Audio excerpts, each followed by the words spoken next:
Hello students, we are going to start with the next part of evidences of evolution.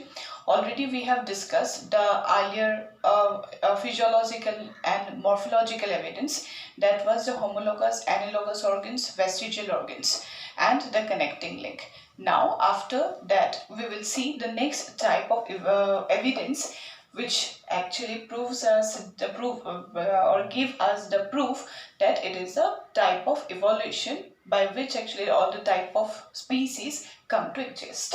So first of all, here this is atavism.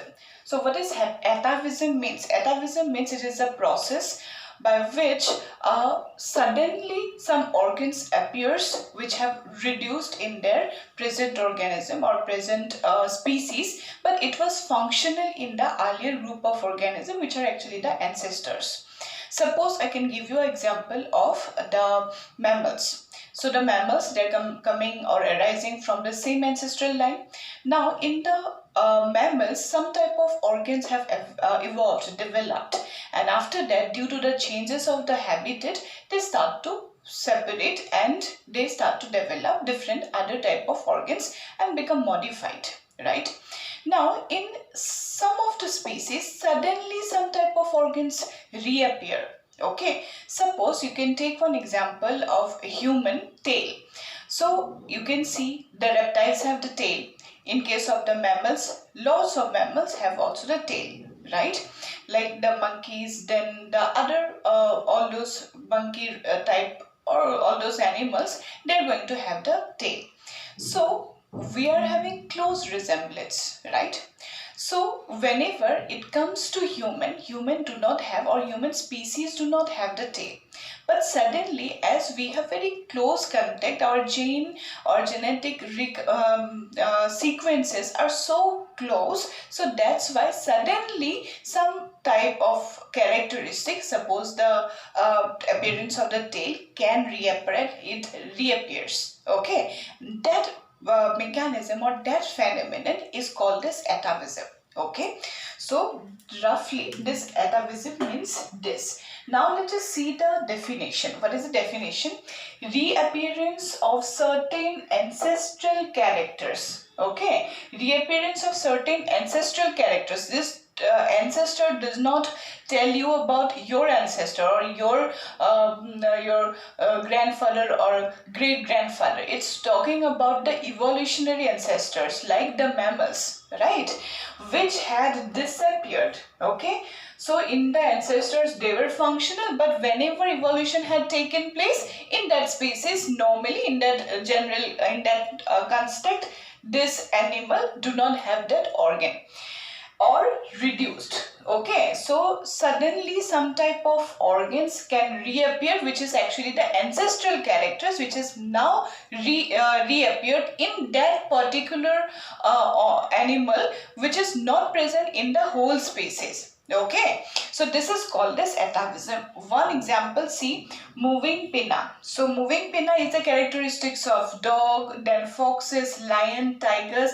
All those can actually move their ear. Okay, they can move their pinna. This is the external ear. They can move. Okay.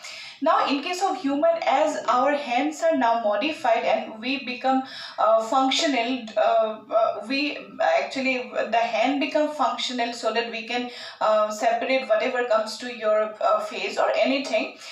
So that's why we do not require the moving pinna. So that's why this is disappeared. But this auricular muscle which is present in case of us also, which is non-functional. But sometime in some of the human among us also they can move their pinna. What is that phenomenon? That once again that individual have developed this functional pinna by which it can move his ear or the external ear. This is the pinna. Right? So this is one example of atavism. Next example, that is well developed canine teeth. Okay, this canine teeth is functional in case of the carnivores for the tearing. Okay, for the tearing purpose, who are actually the carnivores, they are the predators. So that need to have this canine that should be functional. But yes, in case of human, as we are omnivorous, so that's why this canine is present, but it is not that sharp, right? But what happens sometime some of the individual have pointed or sharped this canine teeth, right? So this is also an example of atavism. Next example, short tail. That short tail appears, it can appear, then this is also example of atavism. Then additional mammary. So mammary glands, they are present in case of human is one pair, but if you see some other type of animals like the dog, cat, then tiger, elephant, tiger in or lion, in those animals they have four pairs of mammary gland. In case of human also it is seen that one individual develop four pairs of mammary gland, which is present but not that functional. So what is that? This is also example of atavism. Now I hope you understand or clear the idea of atavism. So what is atavism? Sudden appearance of some characters which is not now functional in that present status of that species, but it was functional in the ancestors, but suddenly it has appeared in that group of organism. One or two individual can have that rare characteristics which are actually the ancestral characters. Okay, so what is this? This is called as atavism. Okay, now after that, next move to the next example, that is embryological evidences. Embryological evidences means whenever the baby is under the womb of the mother or inside the egg, they can show some type of common resemblance. Okay, so that is called as the embryological evidences. So the first example is similarity in the early development. See, all of us, we actually started our life from one cell, right? The sperm and the ovum, they fuse and form a zygote. So that process of fertilization is same in almost all kinds of animals who show the sexual mode of reproduction. Then from the cell, they start to divide. From one cell it form two cell, 2 to 4 cell. This way cleavage occurs. Cleavage pattern also it seems in number of animals, number of species, they are same, right? Like how the process of cleavage had taken place, in which that line, or is it longitudinally or horizontally it cleave, form the numbers of cells, they are same. Then formation of the embryo, that layer is the germ layer. That formation of germ layer is also see in case of triploblastic animal, right from the platyhelminths we are showing the same characters. Just see, this is what? This is also embryological evidence. Okay, similarity in the early development, that is the formation of the cell, okay, zygote, then division, cleavage pattern, then I will write here the process of fertilization.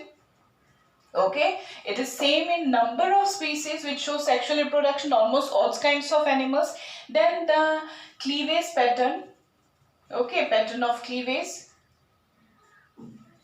Next one, formation of the germ layer. Okay, germ layer formation. This type of characteristics, the same in case of the animals. Most of us have the same or similar type of pattern. Next one, second example is the resemblance in the early vertebrate embryo. Vertebrates, if you see the embryos, they all look same. They have a tail, they have gill slits, they have a vertebral column. Earlier it was the notochord, which is not forming the vertebral column yet. They have separate nerve cord and the notochord and paired gill slits. These are the four characters which is present in case of the vertebrates. All of the vertebrates will show these characters. I will tell you in this biogenetic law. Next one, that third example, resemblance among the invertebrate larvae also. I can give you one example, that is trochophore larva. Okay, so this trochophore larva is actually a type of larva. As they're similar, we're giving that trochophore larva is present in case of the mollusca also, Annelida also.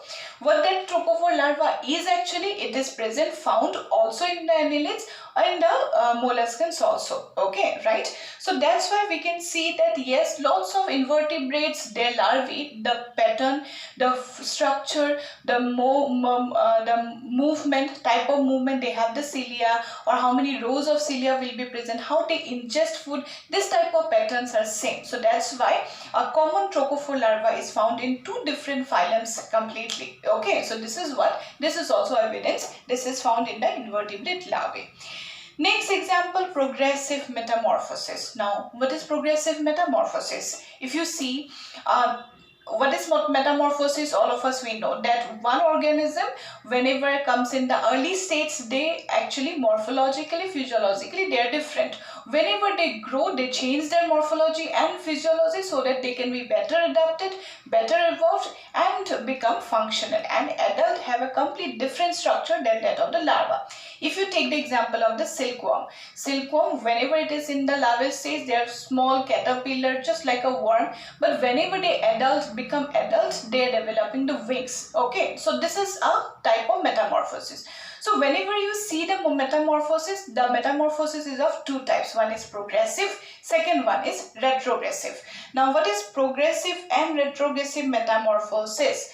Progressive metamorphosis means whenever this larva is underdeveloped, okay, and it formed the adult, this adult is better developed, okay, that is called as progressive metamorphosis. Almost all kinds of animals, they will show the progressive metamorphosis. Who show metamorphosis, they generally show progressive metamorphosis, but rarely some of the species, they show retrogressive metamorphosis too. That means their larvae are better adapted, larvae are more evolved than that of their adult. Okay, so what is this? This is called as a retrogressive metamorphosis. Now, if you see the example, if you see silkworm, okay, then almost all kinds of arthropods, they are going to have the progressive metamorphosis. Even if you take the example of the frog also, earlier it is that tadpole. The tadpole become adult. This become having the lungs are developed, the mode of respiration changes, they develop the legs, which is not present in case of this tadpole, right? If you see in case of the butterfly or silkworm, they have the caterpillar worm-like, but whenever they become the adult, they develop the wings, right? So what is this? This is progressive metamorphosis. Understand that larva, they are less developed, but whenever it comes to the adult are more developed, right? Next one is retrogressive metamorphosis. When the retrogressive metamorphosis is seen, retrogressive metamorphosis means the larvae are better adapted, larvae are more evolved, but whenever it undergo metamorphosis, the adults are little bit having primitive characteristics. What is that? This is called as retrogressive metamorphosis.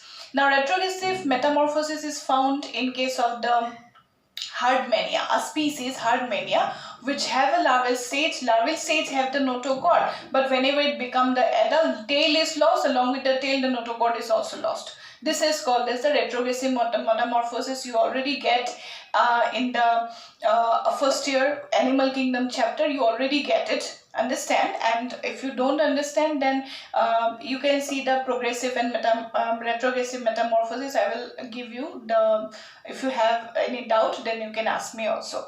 So retrogressive and progressive metamorphosis, they are also the examples of evidences of evolution.